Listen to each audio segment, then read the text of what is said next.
Voilà, avec le candidat député, l'artiste Jean Goubal Kalala, nous allons parler de la politique, de la musique à la politique. Jean Goubal Kalala, bonjour. Bonjour, mon frère. Tout bien, un bon changement brusque de la musique à la politique. Pourquoi? Il y a un changement brusque, mais il y a un changement brusque parce que, en fait, sur l'andi banze munanga, je parle d'éthique, je parle de morale. De la musique à la politique, éthique et zakaka.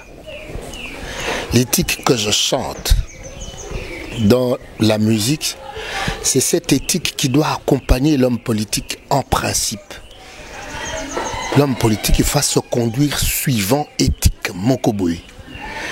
Et namoni lokwa na lobia mingi na banzembo yokanite na kota nesika pena balobela ango. C'est ça ma démarche. Démarche est simple. Yango wana. Vous préférez au kota esika balobela kango et esika balobela kango parce que tout yebi to vivre na parlement aux en place au yo lelo au lingo comme membre, ça fait au moins une décennie tout tikana ko yo kanel par je ne sais pas mais peut-être autant soko informer nga ba soulever tam susu et point wana tam susu et surtout il y a côté culturel yamboka. Il n'y a pas que le côté culturel, bien que le côté culturel soit le côté fondamental, parce que le côté culturel, il y a ça, l'homme. Et quand on parle de ma vision dans la politique, quand je viens, c'est pour le changement de l'homme. Didier Moumenga c'est quoi?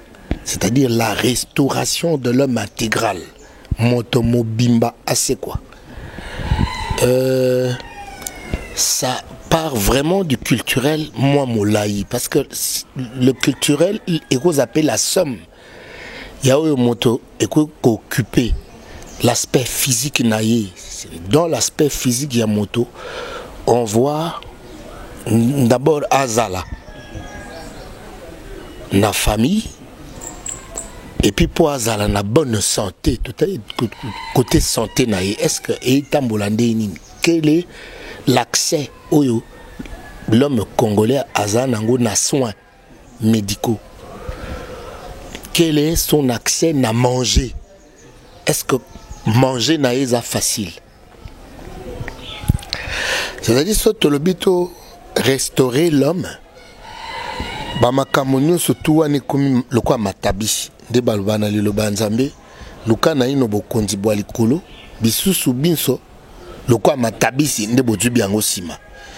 Quand on restaure l'homme, c'est-à-dire qu'on le restaure dans son environnement humain et dans son environnement naturel, l'humain faisant aussi partie de la nature, c'est-à-dire environnement naïe, il y a dengue tokomi qui ça foule ça et le côté solo, c'est-à-dire que tous les 5 sens sont atteints na dégradation, il y a environnement. C'est-à-dire la vue. Dégradation dans la vue, il y a situation avec ça, c'est-à-dire environnement, vue kakagotala. Environnement, ils ont qui to côté, fou les appels, comme on en a, fou les ont attaqué misu, c'est-à-dire la vue. Baoudjana, bazo attaqué misu, c'est-à-dire la vue. Environnement, il y a odorat, c'est-à-dire ça va solo toujours vivre environnement ya mato yezak okoko manisika 44 bar na bar yana ndule nango na pekisi ba beta musique na ngata mais ko beta musique na ngana liboma te voisin za ko beta musique yo za ko beta musique ata kutu bo beta musique ya ngai na ngai ce beta makasi bongo zo déranger ba voisin na kindaki na nini marché de la liberté na mino be pena que son a sali 1 mois ya ouya chaque jour na obela c'est-à-dire tous les 5 sens ya motoza atteint na panne environnementale. Alors la restauration de l'homme doit kokoka komona ke esika na vandi salité za. L'homme doit kokoka komona ke makelele nazo sala et déranger voisin. Kalaming te na voisin zo sa musa kuna maso matine so de kolo a ta le pa na ngai bu ngai ça ne vous gêne pas monsieur au telemi likolo au tala ngai bongo ozana poso monani da bongami. C'est-à-dire le problème c'est na niveau ya mind moto à perdre kokanisa likanisi bungi na moto ce qui fait l'homme nani René Descartes a dit je pense donc je suis pour naye kondi makaza moto eza lo kwa zo kanisa mais les lots congolais on dirait kanisa kasute et c'est ça le vrai combat, le tout premier au Tozanango. C'est ce combat là que je mène dans mes chansons déjà.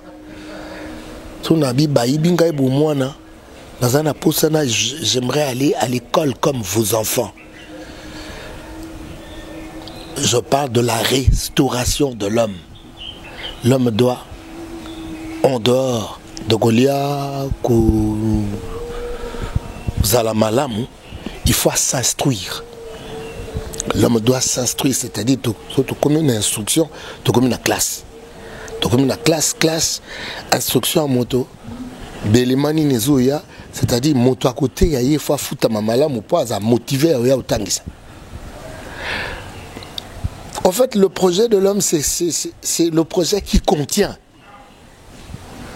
le développement du pays. Ok, voilà le développement du pays, ou le comme restauration de l'homme.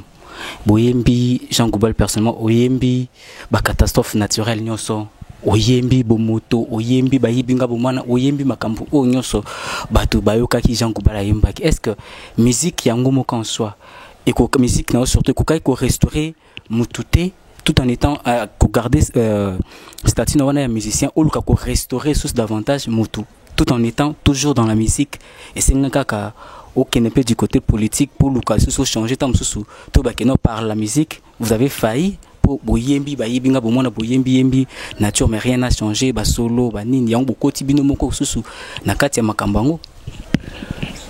Je n'ai pas failli parce que naza na quantité à bateau balanda ngai na kansi yo pe fozala soit na bateau chaîne na bino posa parmi bateau bo landangai. Alors je suis conscient que ces derniers temps, bino bat internet bozo y belé pas nangai. C'est que je n'ai pas vraiment failli. Sauf qu'il faut qu'on multiplie par effort. Et c'est ce que je crois que tout ça en a bino. Je ne regrette pas que Bouya a trop. Je ne regrette pas. Mais j'aimerais que bateau tout comme mon anabango makamu na vision wana tout comme moi est belé. De toutes les façons, on n'a pas besoin de bateau surtout na place il y a pensé. Bateau musu bako landa mais ce bateau basé belé au bateau kanisa facilement tu changer noki. Montazaka est boké à monsuni ya koulé isate. Montoza azape mayili ya koleisa. Montoza pe un esprit à nourrir par l'adoration et la louange. Le binandota la ndekonanga Alain Moloto. Bachaki très tard natikalu tala etiti j'ai compris que ndekonango ya banda oleisa penda molimu na ndenga solo penda ya solo parce que l'adoration côté ne bana uza penda yango. C'est-à-dire, ils ont degré, étape et un moto, il faut que ça nyoso. C'est-à-dire l'esprit, adoration, l'âme du côté intelligence, l'instruction et l'éducation et la morale. Et puis nous autres, où est-on d'arrêter? Bozana batozana ba Maxime na biso utake pas ba musicien moi c'est ndenzoto mobile des poches. Quand le musicien parle du charisme, il parle de l'orgueil.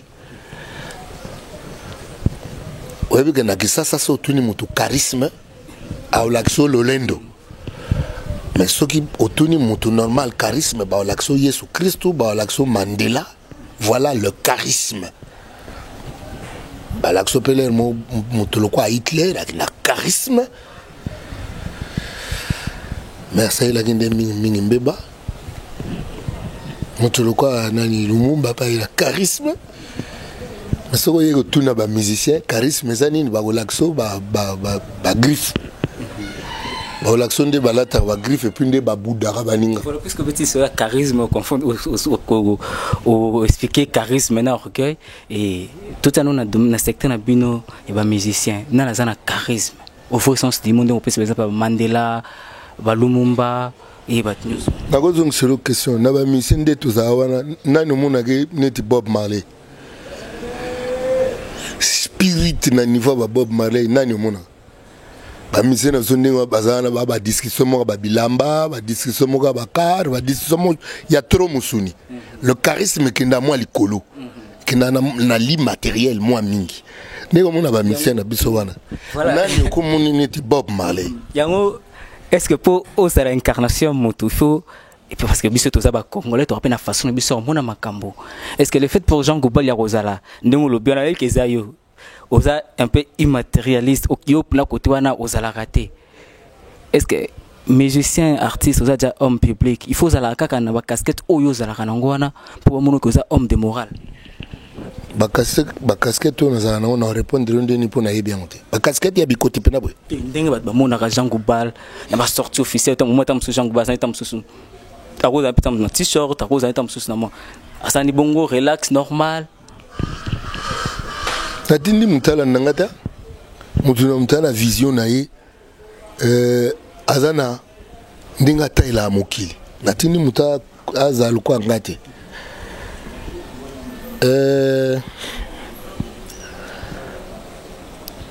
biso na Afrique réussite za matériel bona réussite mais soko ke tuna patnet ba Bill Gates bien gana ba matériel en ebele so tali Bill Gates au mon t-shirt jean frère bato moko bon déjà y domaine azo sali là c'est le domaine de l'intelligence na moi likolo na moi likolo nazara désolé personne na bano lukana yeba quelles sont les valeurs par rapport à baboko qu'on a biso nakutana na ba phrase neti sala kela c'est comme moto on dirait les rokenda classe aux ana onyama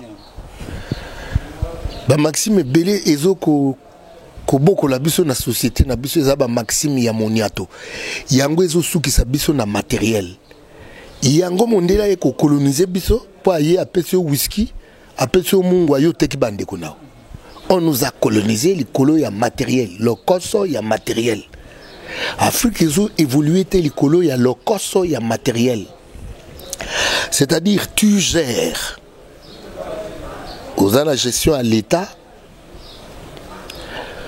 aux autres mbongo ya l'État, au tien na poche na yo, alors que eza superflu et pas na yo. Aux autres privés bateau yo mbongo wana eza nécessaire et pas na bango. Au bimi na mbongo à l'État eza ba salaire bato mususu comme kabulango pour na bamona yo. C'est-à-dire que quand on ça il a le superflu. C'est-à-dire tu ne sais pas que tu es en train de gaspiller le nécessaire. Il y a bateau mosusu, le quoi superflu et pas nayo. C'est pour cela que je parle de la restauration de l'homme. Motofoye bake di konda o na biminango, di konda et pas nanga na omonango ya kokonda. C'est-à-dire un superflu, c'est le mot dimi. Mais mon ninga mosusu le mosusu baninga mosusu bazelango le quoi salaire bateau 10 11. Pourquoi je dois gaspiller comme superflu mbongo yo bateau basa kana ngai bazuite le quoi salaire na bango. Ça passe par la restauration, la conscientisation de l'homme qui use du nécessaire des autres qui en usent comme son superflu. Mais Jean Goubal, philosophie Nyoso, pourquoi attendre? Ou ça, pourquoi commencer d'abord par la musique et puis au même sur philosophie Oyo, l'élo la politique? Et ça pour reprocher Nini la politique actuelle ya mboka biso. Na reprocher la corruption de l'homme, l'élo. Et atteindre la dimension moko compliqué. Je ne comprends pas comment dans un pays où il y a des dirigeants, je ne comprends pas que l'Iwa est comme le mot banal. On tue à Beni, on tue au Kassai, on tue un peu partout, l'Iwa côté Kitassa. Mais tout ça, il y a parlementaire, tout ça, il y a sénateur, tout ça, il y a défenseur du peuple. Mais personne n'en parle. Ou on fait semblant. Ou to commune na ba konzimoko kaka ya ba dongolo miso d'esprit mabe parce que ceux qui sacrifient makila et comment le basou rien c'est que ils se nourrissent du sang. Alors ce bateau ba comme se nourrir na sang ya bande na bon ba banen. Banchor. Et non, il faut que vienne l'homme restauré. Il faut que vienne le Congolais restauré. Voilà Jean Goubal Kalala pour vous, très chers amis du 3W Canal Info. Nous sommes là, tous les Tamasolo, de la musique à la politique. Il y a de la philosophie à la politique. Question de vous informer. Je dis un grand merci à Ibra 27 depuis Istanbul. Et je un grand merci également à Papa Kololo Ifasu, Papa na Jordan Kololo Diogo. Mais question moi qui Jean Goubal batindenga ton informer déjà que tout ces émissions là yo batubanga baïba. Jean Goubal personnellement c'est un haut déjà parlement na biso place aux kende kokota yo moko lelo si faut de tracer bilan il y a parlement na biso ana Jean Goubal bilan na yo vis-à-vis ya parlement au sali de 7 ans et aux années bilan na ngai te observation na ngai ya rendement ya parlement est nul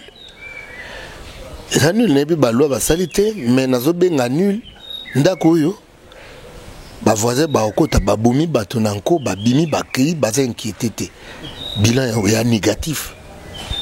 C'est un bilan négatif na parlement na gouvernement na autorité ngonyos c'est un bilan négatif noko na kati ya palais soki bazoya ko sukuma attends tana nde ba sukumi biso na bangola tande ba sukuma biso na ba Congo ba pays mo mike noko nanga bamboga moi mike c'est-à-dire bamboga ne comment passer le quoi bamboga moko gaillard parce que ba charisme na biso ya musuni ba charisme cosmétique ndezo sala yo kanji mutu le quoi Patrice a géré attaque à Mobutu bien que charisme n'est pas acquis d'apparence mais avec la personnalité Andi Maba Braza iba Angola comment ça na biso hein en fait pour ba ça na biso te.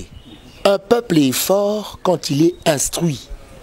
Pour on passe par la restauration de l'homme. Et l'instruction est à moko. Il y a bien quoi restaurer moto. Quand un peuple est instruit, il est fort.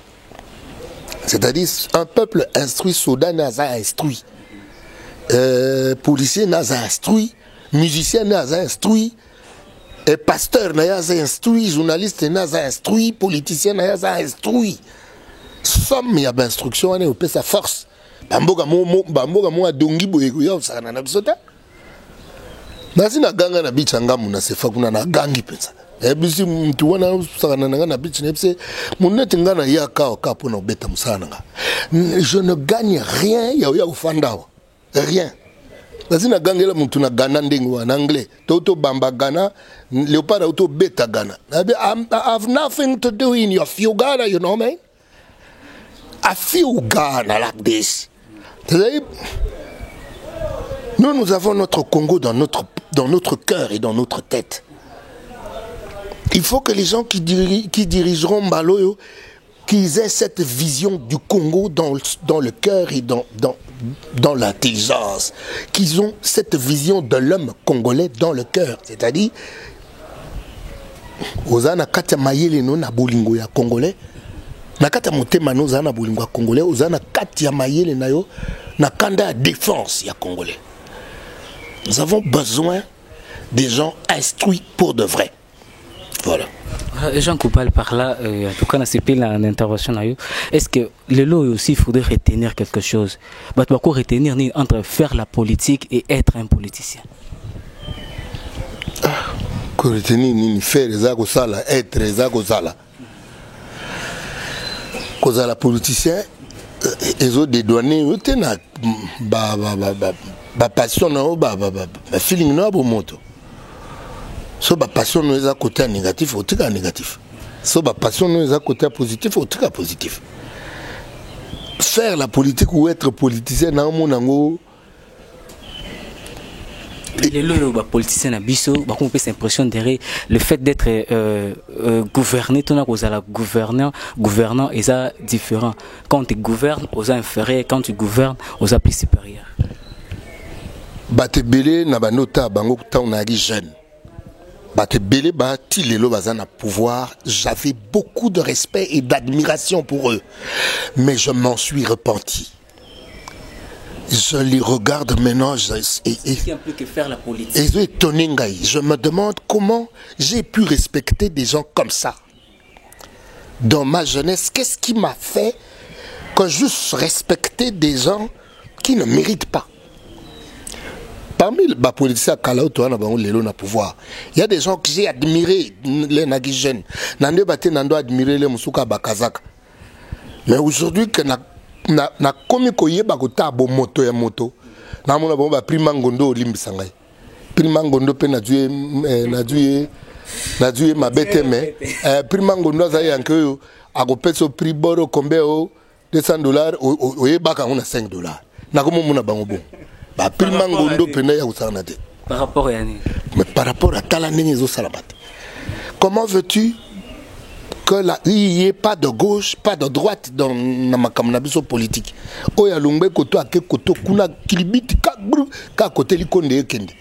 Donc, tout le monde a une personnalité à battre. Quand on a une personnalité, on a une kazaka.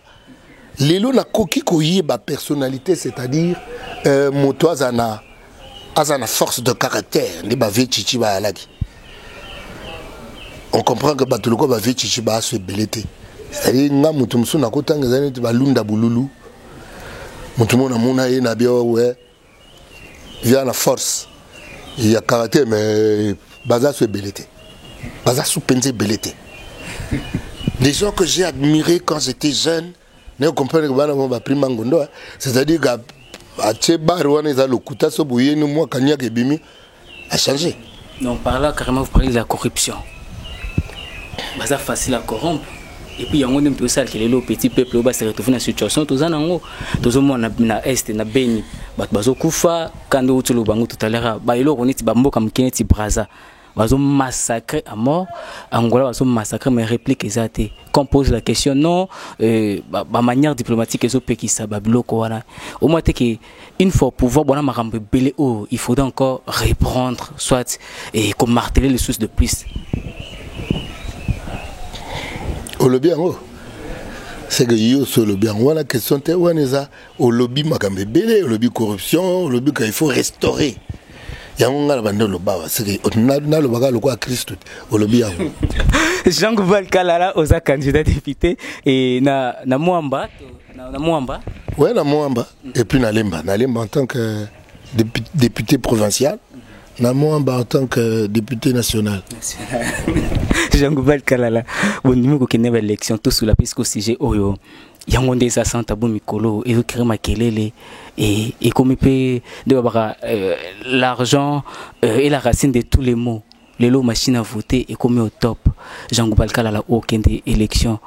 Il peut avoir nos pour tout contre machine à voter. Tu as vu que c'est question oh les lois comme il faire torturer la morale à la politicien belé. Naza contre et logo les à dissidence na famille. Je suis contre quelque chose où ceux qui battent bazo va reconnaître place yango côté lité. Naza contre yango. Saute lungi avancement. Yamboka, tout mettre ça ensemble. Se mettre ensemble, c'est-à-dire être sous l'arbitrage impartial.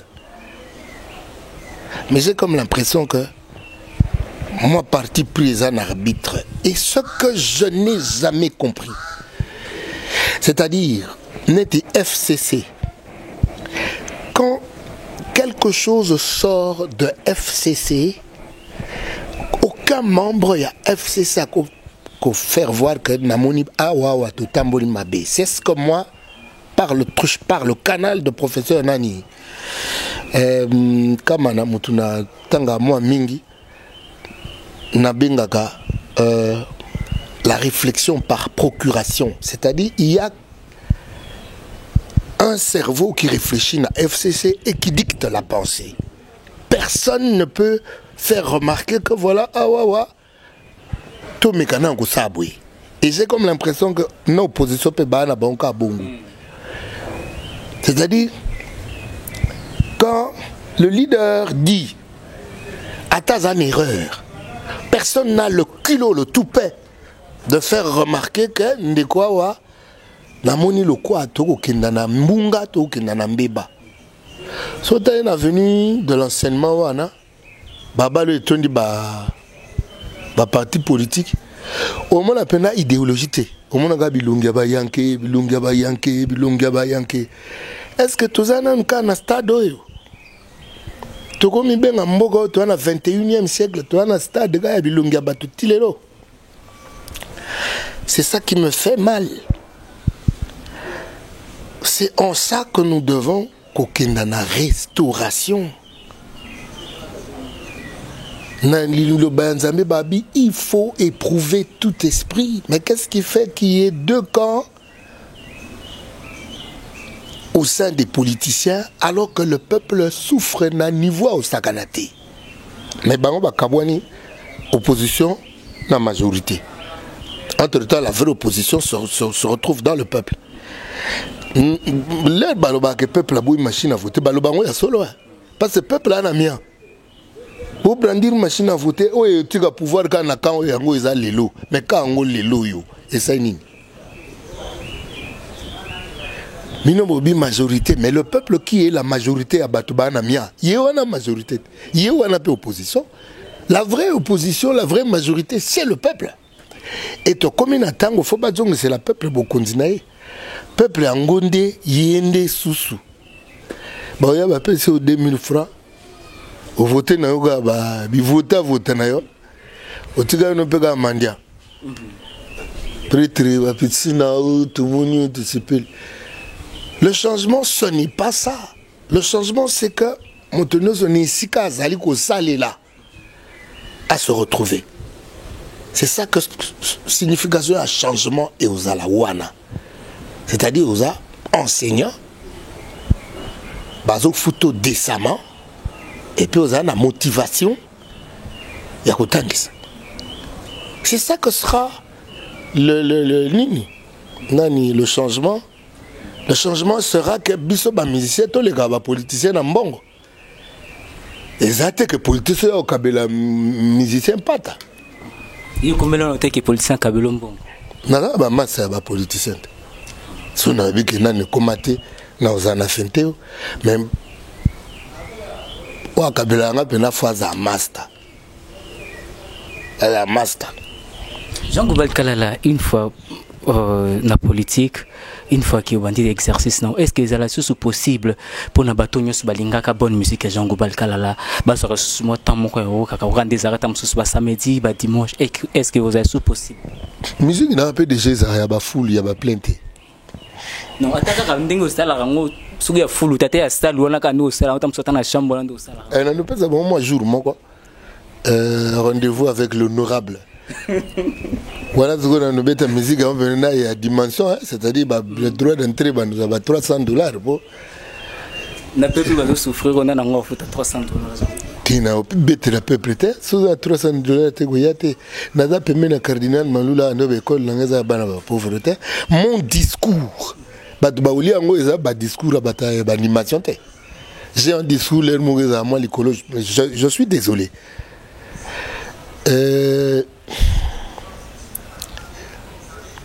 Majorité à public ou à bas plein. Et ça va public il y a musique ou il y a bas talak. Avec ce peuple congolais que changement au trésor que Motonio se tourne ici qu'à Zali. Na musala za osala ako vivre décemment. Toujours biso toya na changement te ya ke ba mususu batika ba mandia libela be prêtre ba petina to monio to c'était tété ga changement na ngala kanisaka wana te. Le changement auquel je pense, le changement auquel j'aspire moi, c'est un changement oyo moto na moto ni sikaza ko sa musala na ye akokako vivre décemment parce que nga yo kaka soni moninga ndeko na ngai moto aza na position ya mendiant et ça kanga soni. Je ne me vois pas na posture il y a supériorité tango ndeko na ngai moko aza mendiant. Et surtout qu'il y a des gens dans notre population de belles intelligences au bako pesa penza bako sa rendement makasi na mboka. Mais là que mikonzi tozana bango bazana ba système ya oyi na projet ou les projets mutué les cas. D'abord projet wana na goli a combien na kati et puis bakezwa ndeko ne oyo projet za tate et puis c'est-à-dire, c'est pas ça. Le changement, tozo lingezai, moto na moto nisika zali. Moto na moto aza capable à quoi porter intelligence na mboka aya ko participer. C'est ce que sera notre discours kuna isika toko kenda soki toko votami. Voko votame serait certain et pour tout kabwana Jean Balkalala au service de morceau muke ba ibinga bomwana pour nous sepesa batonyos bazolanda biso Ibre Antobe 27 moto comme so yembisanga yo lobisinge bele mungongo yo kitene kauki muke ka sepesa batonyos ba zo awata exclusivité honorable to benga ta honorable Jean Balkalala baye kolisi ngai te kokoma balakisi ngai kaka seko bumae bomwanu ya masano natondi te bakabolingana abaninga susite o au secours bayibinga bomwana malgré ça batiki te koswana pire encore bitumba tukindike basalela bisolo kola bouclier humain. Yo yo. Jean Goubal Kalala, pardon pour vous, très cher ami du 3W Canal Info TV. Tu as pour nous camper Kobeta Masolo concernant l'artiste et l'obito benga honorable député et aux appels c'est mon kaka pour Nabiso et surtout et valeur bazoluka pour lobby changement et quota pour la restauration il y a l'homme congolais et surtout et ça très important. Un grand merci à la sœur Georgette Zantouba, un grand merci à Ibrahim Tobe 27, un grand merci à Nicole Leila Wali, la femme de très cher Monsieur Clément Voulou, un grand merci à Sarah Ramazan, un grand merci aussi à David Mikote à la prise de vie et Papa Kololo Ifaso Papa na Jordan Kololo la bien sur Lingarabongo je ferme Mikote en tout cas et vous s'abonner à cette nabiso de la jamais d'ici et tu un bel comme bongo mon amboka Jean Goubal Kalala l'honorable député et il y a Mwamba na Limba prochainement candidat mais à la députation banga yumoko na banga te ko ba mi se belé bo postule naza d'accord te na moi no côté premier gradué en médecine bagomo bengé docteur. Je ne suis pas d'accord. Je suis d'accord avec mon côté premier graduat droit de maître. Moi, je suis candidat à la députation. Et puis, à ta bimi député, ce n'est pas pour autant qu'il faut pas bien honorable. L'honorabilité réside dans le comportement, dans une certaine manière d'être. L'honorabilité, c'est à comboter. C'est tout ça, bango et bela. Baba, mais c'est un peu belé pour postuler, hein. Sabino que ngana postulé mimi en tant que philosophe parce que n'a pas philosophe. Na yekuna na casquette à musicien parce que bino bozara na respect na ba musicien et puis bango mo pe ba musicien ba na respect na bangote.